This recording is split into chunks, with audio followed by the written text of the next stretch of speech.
আমাদের ছোট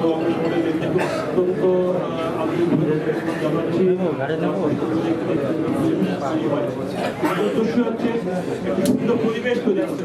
অহংকার শুধু মানুষের অহংকার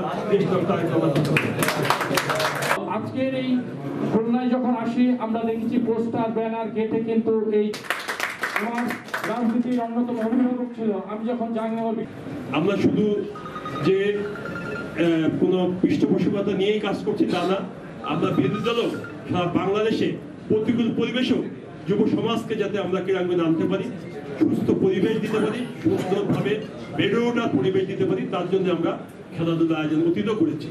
ইনশাল্লাহ এই ফ্যাসিস্ট মুক্ত বাংলাদেশে আমরা আরো ভালোভাবে সকলের সহযোগিতা নিয়ে আমরা সেটা করতে পারবো বলে বিশ্বাস। আমরা চাই আমরা অপূর্ণতা নিয়ে পূর্ণতার দিকে এগিয়ে যেতে চাই। ছিল আপনারা সবাই জানেন ওটার বাজেট কিন্তু কম ছিল, তার জামাত সভার দিকে